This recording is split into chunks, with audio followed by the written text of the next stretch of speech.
Ce soir, je vais vous parler de l'Évangile selon Ruth. Le titre de ce message ne signifie pas qu'en plus de l'Évangile selon Matthieu, Marc, Luc et Jean, il existe un cinquième Évangile qui aurait été rédigé par un auteur nommé Ruth. Bien sûr que non. Cela signifie que dans le livre de Ruth, qui, je vous le rappelle, après Genèse, Exode, Lévitique, Nombre, Deutéronome, Josué, Juge, eh bien le livre de Ruth est le 8e livre de la Bible. Et dans le livre de Ruth se trouve en filigrane le message de l'Évangile. Quelqu'un dit avec raison que le Nouveau Testament est caché dans l'Ancien Testament et que l'Ancien Testament est dévoilé dans le Nouveau Testament. En d'autres termes, l'Évangile, la bonne nouvelle, ne commence pas uniquement à partir de l'Évangile selon Matthieu. L'Évangile est présent dans l'Ancien Testament et à travers ces histoires, à travers ces types et ces symboles, l'Ancien Testament a pour principal objectif, ne l'oubliez jamais, de révéler le salut en Jésus-Christ. Un jour, j'ai entendu un prédicateur dire que si lorsque nous lisons l'Ancien Testament, nous n'y voyons pas Jésus, cela signifie que nous n'avons pas compris ce que nous avons lu. Et lorsque j'ai entendu cette déclaration, ça a fait tilt en moi. Ça m'a un peu inquiété. Mais à la longue, j'ai fini par comprendre ce qu'il voulait dire, parce que réellement, Jésus et son évangile sont présents dans tout l'Ancien Testament. Et comme tous les autres livres de l'Ancien Testament, il y en a 39, donc comme les 38 autres livres de l'Ancien Testament, le livre de Ruth a un objectif, nous conduire vers l'Évangile. Ruth est un livre dont les personnages, contrairement aux autres livres historiques, ne sont pas de grands héros de la foi. Ce ne sont pas des patriarches comme Abraham, que nous admirons tant. Ce ne sont pas des rois comme David, que nous admirons également, au vu de tous les exploits qu'il a accomplis. Ce ne sont pas non plus des prophètes comme Élie, qui nous étonnent par sa façon de vivre dans la puissance de l'Esprit. Non, absolument pas. Le livre de Ruth ne met pas en scène les grands héros de la foi. Le livre de Ruth met en scène des gens ordinaires, des gens comme vous et comme moi. Il y est question d'un mari, de sa femme, de ses 2 fils, de ses 2 belles-filles. Il est également question d'ouvriers agricoles, d'un propriétaire terrien et des habitants d'une ville. Mais aucun héros de la foi, uniquement des gens ordinaires. Et s'il fallait résumer le livre de Ruth, je dirais la chose suivante. Après avoir perdu mari et enfant dans un pays étranger, Naomi rentre dans son pays d'origine avec Ruth, sa belle-fille, espérant trouver de l'aide afin de survivre. Et dans cette petite phrase, tout le livre de Ruth est résumé. Cependant, à travers l'histoire touchante de ces 2 femmes endeuillées qui tentent tant bien que mal de survivre, eh bien, nous découvrons certaines vérités universelles de l'Évangile que j'aimerais partager avec vous, non seulement ce soir, mais dans les semaines à venir. Et j'aimerais commencer en lisant avec vous Ruth, chapitre 1, et nous lisons les 6 premiers versets, ce qui va nous permettre de découvrir, si nous avons le temps, les 2 premières vérités. Ruth, chapitre 1, versets 1 à 6. Du temps des juges, il y eut une famine dans le pays. Un homme de Bethléem de Juda partit avec sa femme et ses 2 fils pour faire un séjour dans le pays de Moab. Le nom de cet homme était Élimélec, celui de sa femme Naomi. Et ses 2 fils s'appelaient Machlon et Kiljon. Ils étaient Éphratiens de Bethléem de Juda. Arrivés au pays de Moab, ils y fixèrent leur demeure. Élimélec, mari de Naomi, mourut, et elle resta avec ses 2 fils. Ils prirent des femmes moabites, dont l'une se nommait Orpa et l'autre Ruth, et ils habitèrent là environ 10 ans. Machlon et Kiljon moururent aussi tous les 2. Et Naomi resta privée de ses 2 fils et de son mari. Puis elle se leva, elle et ses belles-filles, afin de quitter le pays de Moab, car elle apprit au pays de Moab que l'Éternel avait visité son peuple et lui avait donné du pain. Amen. La première vérité de l'Évangile que nous apprenons dans le livre de Ruth, c'est que le péché est le principal problème de l'humanité. Je ne suis pas en train de dire que vous n'avez pas d'autres problèmes. Je sais que vous avez d'autres problèmes. Nous avons tous des problèmes différents. Mais le principal de tous nos problèmes, ça a toujours été le péché. Et les 6 versets qui introduisent le livre de Ruth que nous venons de lire nous révèlent donc ce qui est à l'origine de la tragédie qui a frappé cette simple famille juive, une famille comme il y en avait tant à l'époque en Israël. Et ce problème se résume en un seul mot, même si le mot n'apparaît pas dans notre texte, et il s'agit bien sûr du péché. Voici les 2 indices qui nous conduisent à cette conclusion, parce que c'est facile de dire qu'à l'origine du drame qu'a vécu Naomi, il y avait le péché. C'est facile de le dire, encore faut-il le prouver. Et j'aimerais vous le prouver, et j'aimerais vous montrer les 2 indices qui nous conduisent à cette constatation. Premièrement, le verset 1er nous dit qu'il y avait une famine dans le pays. Une famine. Et une famine a touché une région qui porte l'étrange nom de Bethléem. Savez-vous ce que signifie le mot Bethléem? Cela signifie maison du pain. Quel paradoxe! Dans la maison du pain, il y a une famine. C'est comme si vous alliez à la boulangerie d'à côté, mais il n'y a plus de pain. C'est le cas de le dire. Dans la maison du pain, il y a une famine. Un paradoxe extrêmement significatif. Et cette famine s'explique par 2 raisons. Combien de raisons? 2 raisons que nous pouvons lier ensemble. Ça, c'est dans le premier indice. La première raison est la suivante. Le texte nous dit au verset 1 que l'histoire se déroule du temps des juges, ce qui correspond à une époque très noire, une époque de désobéissance envers Dieu, une époque d'apostasie, de perte de la foi, d'infidélité à la parole de Dieu. Et voilà quelle était la véritable situation de cette époque. Regardez avec moi Juges chapitre 21, verset 25. En ce temps-là, il n'y avait point de roi en Israël. Et notez bien à la fin du verset, chacun faisait ce qui lui semblait bon. Cela signifie qu'à cette époque précise, il n'y avait pas de point de repère spirituel. Il n'y avait pas de modèle de piété. Il n'y avait qu'une religion morte qui laissait aux gens la liberté, ce qui leur semblait bon, c'est-à-dire n'importe quoi. Si vous observez notre société, notre monde, vous allez vous rendre compte que ce qui se passe aujourd'hui, nous pouvons le résumer par cette simple expression, n'importe quoi. N'importe quoi. Vous n'avez pas l'impression que n'importe quoi se passe dans notre société aujourd'hui? Pourquoi? Parce qu'il n'y a plus de repères, il n'y a plus de modèle de piété. Les gens font ce qui leur semble bon. Donc, premier indice, ça se situe au temps des juges et il y a une apostasie qui règne parce qu'il n'y a plus de point de repère. Et cette condition d'infidélité, de désobéissance, d'apostasie a dû attirer sur l'ensemble du pays un jugement divin qui s'est manifesté sous la forme de famine. Et Dieu l'avait prévenu. Regardez Deutéronome avec moi, chapitre 28, versets 47 et 48. Ce que je veux dire par là, c'est que cette famine qui régnait dans la maison du pain à Bethléem n'était pas le fruit du hasard.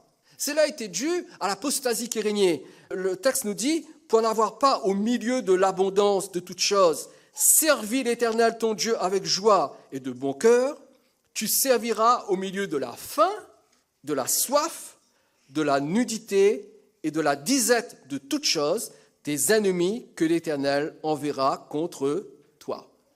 Donc, cette famine, qui est le fruit du jugement de Dieu, est bien sûr le résultat d'une situation de péché. Ça, c'est le premier indice. Le second indice, nous le trouvons dans le verset 2.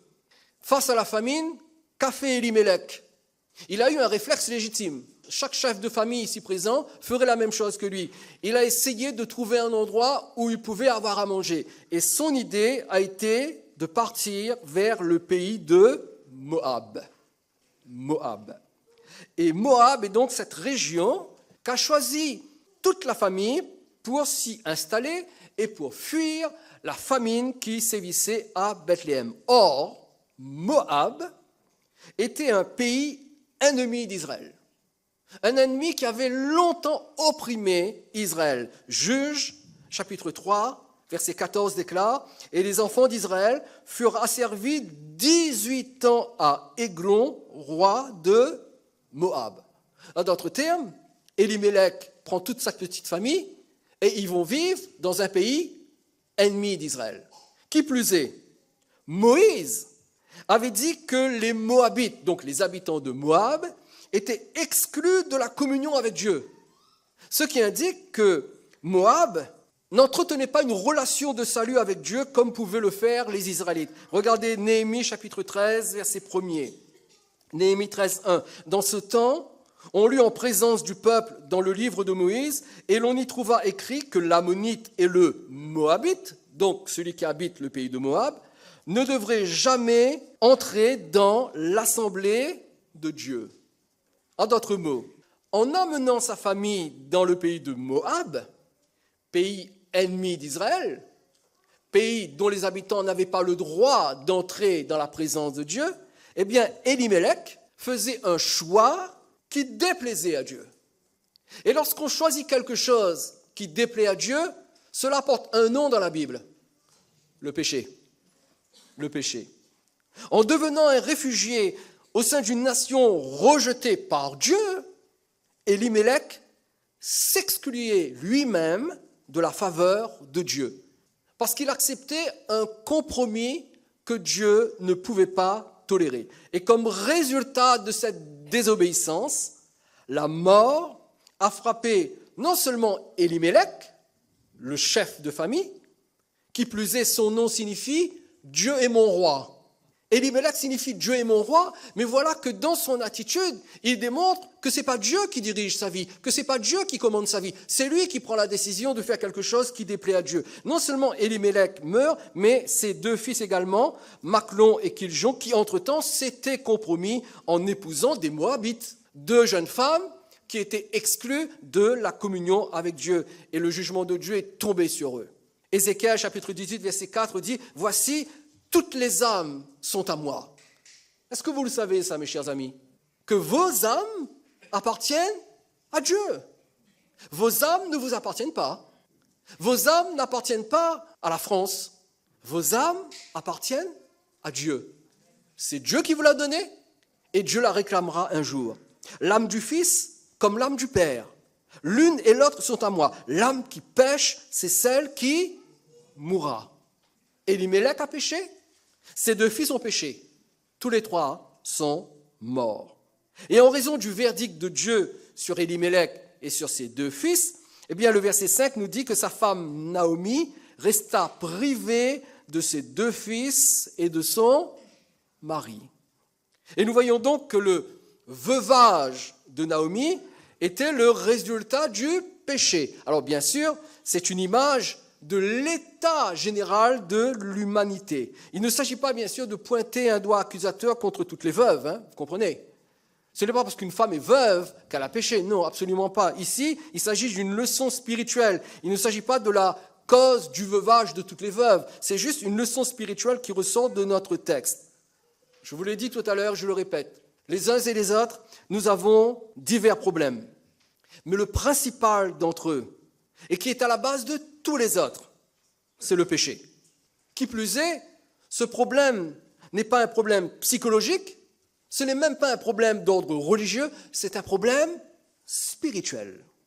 Il peut se manifester sur le plan social, il peut se manifester sur le plan familial, il peut se manifester sur le plan professionnel. En d'autres termes, dans ces trois domaines, il y a des dégâts qui sont accomplis, il y a des problèmes incroyables qui surgissent, mais à la base, le problème, même s'il se manifeste sur différents plans, à la base, le problème est spirituel, et non seulement spirituel, mais le péché est un problème mortel. mortel. Parce que la Bible dit, l'âme qui pêche, c'est celle qui mourra.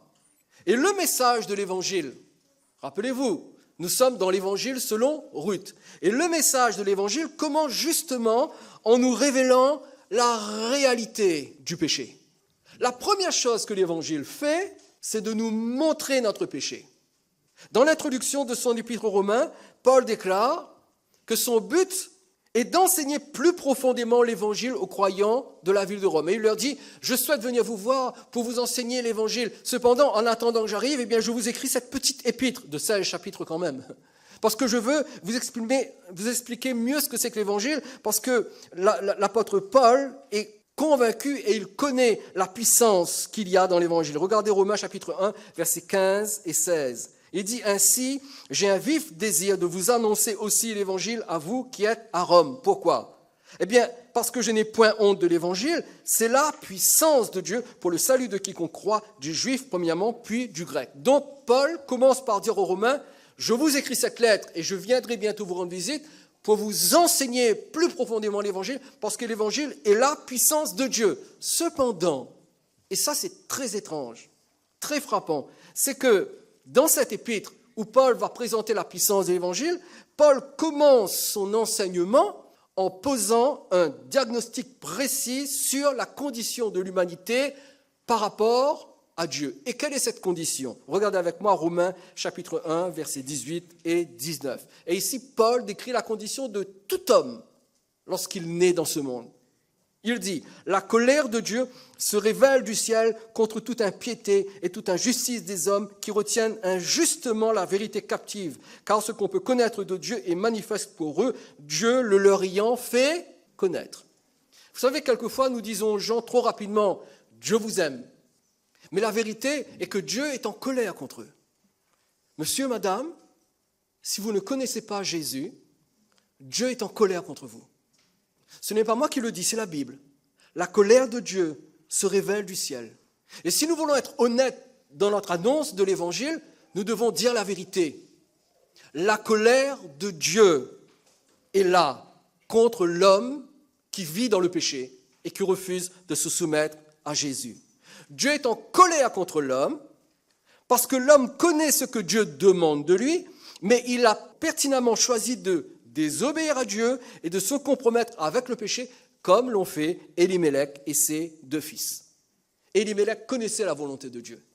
Élimélec savait ce que Dieu pensait de Moab. Mais volontairement, il est allé s'installer à Moab.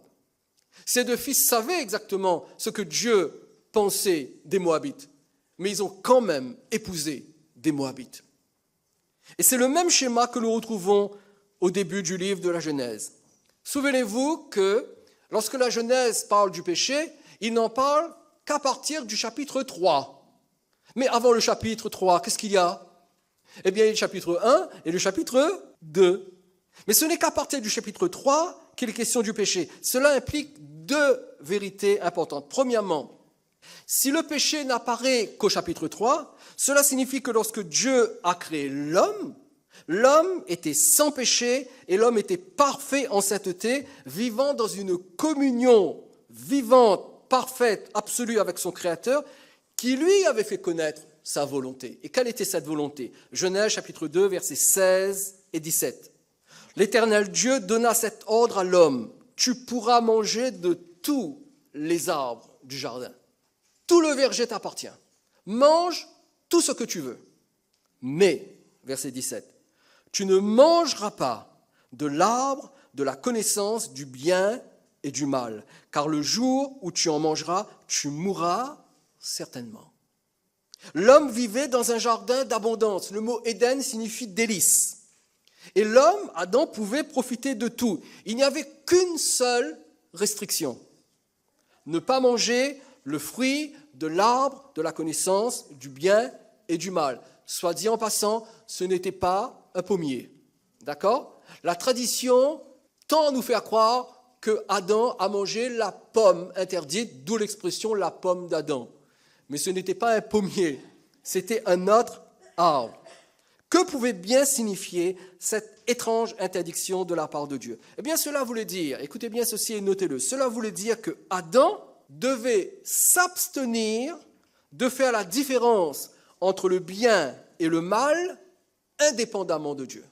Je répète, Adam devait s'abstenir de faire la différence entre le bien et le mal indépendamment de Dieu. En d'autres mots, l'homme, Adam, ne devait pas décider par lui-même de ce qui était bien ou mal, selon ses préférences, selon ses inclinaisons.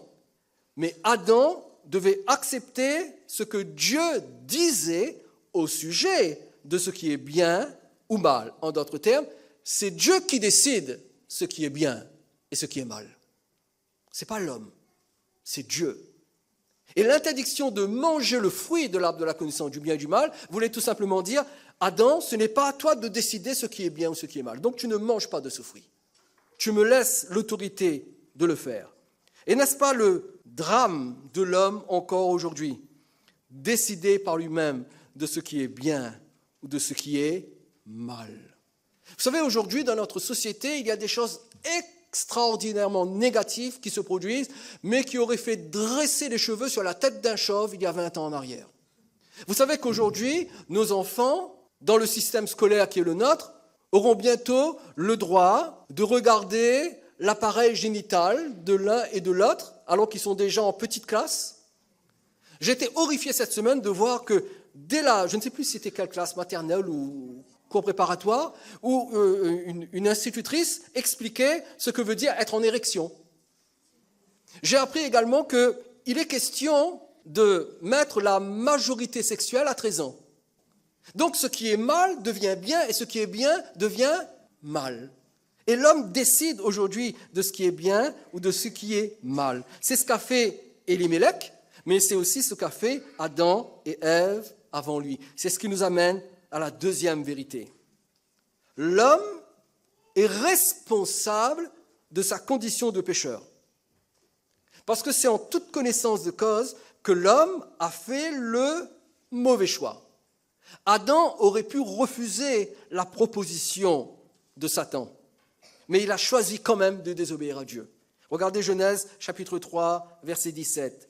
Il dit à l'homme, puisque tu as écouté la voix de ta femme et que tu as mangé de l'arbre au sujet duquel je t'avais donné cet ordre, tu n'en mangeras point. Le sol sera maudit à cause de toi. C'est à force de peine que tu en tireras la nourriture tous les jours de ta vie.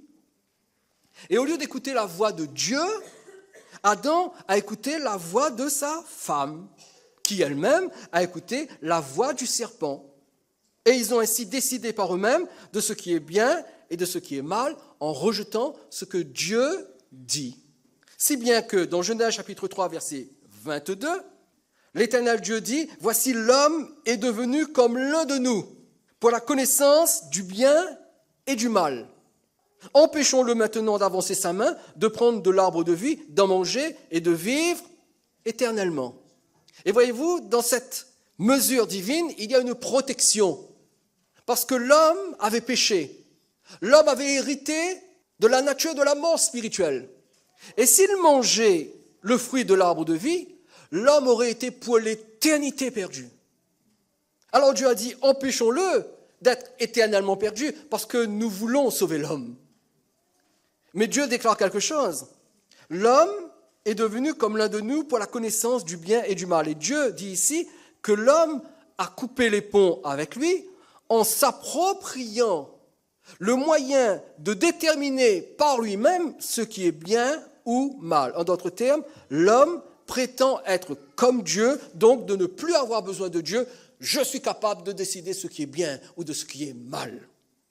Et l'homme a pris cette autorité que Dieu ne lui avait pas donnée. Et cette prétention, c'est non seulement le résultat de la désobéissance de l'homme, mais c'est aussi le résultat de son orgueil qui le pousse à croire qu'il peut s'élever en connaissance au même niveau que Dieu. N'est-ce pas ainsi que vivent les hommes et les femmes de notre société? On rejette Dieu, on rejette la loi de Dieu, on rejette la parole de Dieu, on rejette la Bible en prétendant que c'est démodé, et on décide par soi-même de ce qui est bien. Et aujourd'hui, il est bien pour un individu de choisir quel sera son sexe. Il est bien de décider si on l'appelle monsieur ou madame. Et attention, si vous vous trompez, vous pouvez être verbalisé. Aujourd'hui, il est normal qu'il y ait une Gay Pride. Mais il y a quelques décennies en arrière, ça aurait été interdit. Mais non seulement c'est admis, mais c'est applaudi. Et on dit, mais enfin, notre société fait des progrès, on accepte les différences. Et on décide de ce qui est bien et de ce qui est mal. On prend la place de Dieu. On veut prétendre qu'on en connaît mieux et plus que Dieu. Et derrière le besoin légitime d'Élimélec de vouloir nourrir sa famille en période de famine, et ça je peux le comprendre, et bien derrière ce besoin légitime se cache la désobéissance et l'orgueil d'un homme qui pensait savoir mieux que Dieu ce qu'il fallait faire. Et il a donc décidé d'aller à Moab, alors que Dieu lui avait fait comprendre qu'il ne fallait pas aller à Moab. Et c'est toujours ainsi que l'homme réagit aujourd'hui. Nous ne croyons pas que notre sécurité se trouve dans notre obéissance à ce que Dieu dit. Et nous faisons preuve d'orgueil en pensant savoir ce qui est mieux pour nous. C'est mieux pour moi que je vive en concubinage, que j'essaie mon partenaire ou ma partenaire pour voir si éventuellement je peux me marier avec lui. Alors, on se permet de choisir ce que nous devons faire, alors que Dieu a clairement dit que le mariage soit honoré de tous. Quelquefois, les gens se plaignent de l'inutilité de la foi, en affirmant que Dieu n'entend pas leurs prières sincères. J'ai prié, j'ai supplié, le ciel est resté fermé, Dieu n'a pas répondu à ma prière. Mais la raison est beaucoup plus profonde que cela. Regardez avec moi Isaïe chapitre 59, versets 1 à 2. Le prophète dit, « Non, la main de l'Éternel n'est pas trop courte pour sauver, ni son oreille trop dure pour entendre. Mais ce sont vos crimes qui mettent une séparation entre vous et votre Dieu. Ce sont vos péchés qui vous cachent sa face et l'empêchent de vous écouter. » Mesdames, messieurs, chers amis, je vous le dis en toute sincérité, et j'espère ne pas paraître agressif en vous le disant, votre problème, c'est votre péché. Le problème de l'homme, c'est son péché. Le vrai problème de l'homme, ce n'est pas un problème d'image de soi. Le vrai problème de l'homme, ce n'est pas un problème d'épanouissement personnel ou de réussite sociale ou d'accomplissement de la destinée. Non, ça, ce n'est pas le problème de l'homme. Le problème de l'homme, c'est le péché dans sa nature. C'est ça le problème de l'homme. Et l'Évangile nous le dit. Ton problème, c'est ton péché. Ce qui empêche Dieu d'agir dans ta vie, c'est ton péché. Et notre texte dit à la fin du verset 5, Naomi resta privée de ses 2 fils et de son mari. Et en raison du péché de toute la famille, initié par le chef de famille, Élimélec, Naomi connut une perte qu'il faut bien sûr replacer dans son contexte. Vous savez, à cette époque, se retrouver veuve, sans enfant, était presque synonyme de condamnation à mort. Parce qu'une veuve sans soutien familial pouvait très bien mourir de faim. Et sachez qu'à cette époque, l'aide sociale n'existait pas. Et il n'y avait pas un service de soutien, d'assistance pour des femmes qui se retrouvaient seules, sans mari, sans enfant. Non, une veuve pouvait littéralement mourir de faim.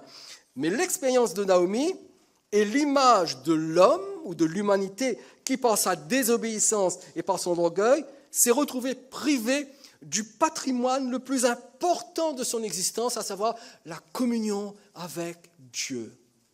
Il n'y a rien de plus précieux pour l'être humain que d'être en relation avec Dieu. Et rappelez-vous, la Bible nous dit, au verset 5, Naomi resta privée de ses 2 fils et de son mari. Eh bien, regardez ce que la Bible nous dit dans Romains chapitre 3, verset 23.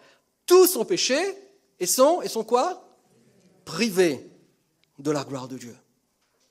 De même que Naomi a été privée de son mari et de ses 2 fils en raison du péché, de même l'homme, par le péché, est privé de la présence et de la gloire de Dieu. Et la religion, même la religion chrétienne, ne réglera jamais le problème du péché.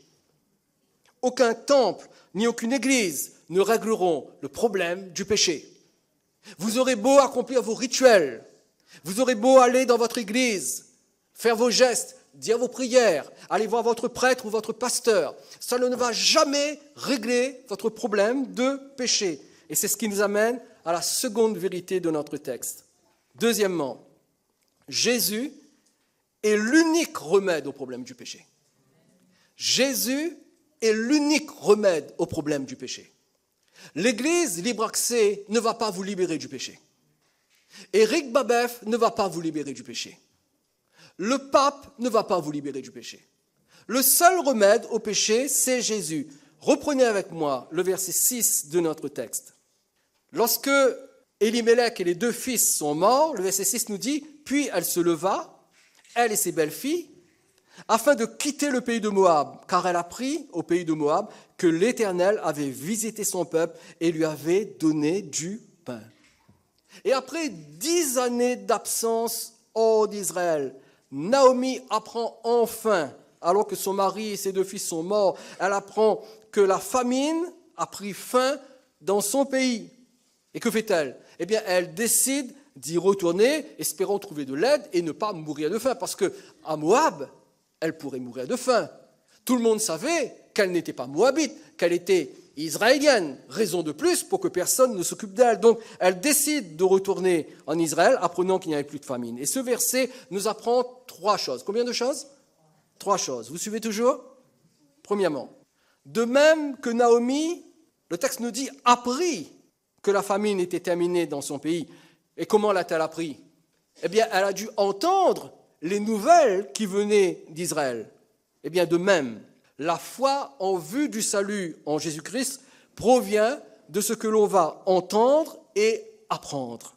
Romains chapitre 10, verset 17. Ainsi, la foi vient de ce que l'on entend, et ce que l'on entend vient de la parole de Christ. Donc, premièrement, l'homme, pour régler le problème de ses péchés, il n'a pas besoin d'une nouvelle religion. Il n'a pas besoin d'une autre forme de spiritualité. Il n'a pas besoin de s'asseoir en tailleur et de brûler de l'encens. Il n'a pas besoin d'invoquer tous les saints du paradis. Non, il a besoin d'une chose. Il a besoin d'entendre l'Évangile. Raison pour laquelle Jésus a dit, allez par tout le monde, prêchez la bonne nouvelle à toute la création. Celui qui croira et qui sera baptisé sera sauvé. Mais il faut entendre, il faut connaître. Il ne faut pas s'appuyer sur le fait qu'on a sa petite religion. Il ne faut pas se dire, oui, mais vous savez, moi je vais à l'église tous les dimanches matin. Enfin, pas tous les dimanches, mais à Pâques, à Noël, je ne rate pas. Hein. Quand même, le bon Dieu doit voir. Ça doit être important pour lui, ça doit compter. Non, ça ne compte pas. Parce que le seul remède au problème du péché, c'est Jésus, et nous pouvons le connaître et le comprendre en entendant l'Évangile. Ça, c'est la première chose que nous apprenons. La seconde, c'est que de même que Dieu a visité son peuple, le verset nous le dit, elle a appris que l'Éternel avait visité son peuple. Et bien, de même que Dieu a visité son peuple pour mettre un terme à la famine, de même, il y a 2000 ans, Dieu a visité la terre en la personne de son Fils afin d'y apporter le salut. La Bible nous dit dans Luc chapitre 7, versets 16 à 17, « Tous furent saisis de crainte et ils glorifiaient Dieu, disant, « Un grand prophète apparut parmi nous et Dieu a visité son peuple. » Cette parole sur Jésus se répandit dans toute la Judée et dans tout le pays d'alentour. Et si vous voulez, vous aussi, que votre famine spirituelle cesse, si vous voulez sortir de cette condition de pécheur perdu, vous avez besoin d'être visité par Dieu. Et Dieu visite l'être humain aujourd'hui par la personne de Jésus. Et enfin, la troisième chose que nous apprenons de ce simple verset, c'est que de même que Dieu est intervenu et qu'il a donné du pain à Israël, il a visité son peuple et il lui a donné du pain. Et bien de même que Dieu a donné du pain à Israël, de la même façon, Dieu a donné au monde un pain qui est capable de satisfaire son besoin de salut. Et ce pain porte un nom, Jésus-Christ, le Fils de Dieu. Jean chapitre 6, verset 35, Jésus leur dit, « Je suis le pain de vie. Celui qui vient à moi n'aura jamais faim. Celui qui croit en moi n'aura jamais soif. » Et si la présence du pain marque la fin de la famine, la personne et l'œuvre de Jésus met un terme au problème du péché de l'homme en lui offrant une entière justification. Romains chapitre 3, verset 24. « Ils sont gratuitement justifiés par sa grâce, par le moyen de la rédemption qui est en Jésus-Christ. » Le remède au péché, c'est une personne, Jésus, une œuvre, sa mort sur la croix. Et c'est tout le message de Ruth. Et ce sont toutes ces vérités que Ruth nous apprend. Nous avons découvert les 2 principales. Le principal problème de l'homme, c'est le péché. Le seul remède au problème du péché, c'est Jésus. Mais il y a d'autres glorieuses vérités que nous révèle le livre de Ruth. Et vous allez découvrir dans le livre de Ruth des vérités qui sont contenues dans l'Évangile dont Jésus a parlé, mais des vérités auxquelles vous n'avez peut-être jamais prêté attention. Des vérités incroyables et tellement importantes que nous avons besoin de connaître, mais que l'Évangile, selon Ruth, nous révèle au travers d'une simple histoire. Voulez-vous connaître ces vérités? Revenez samedi prochain.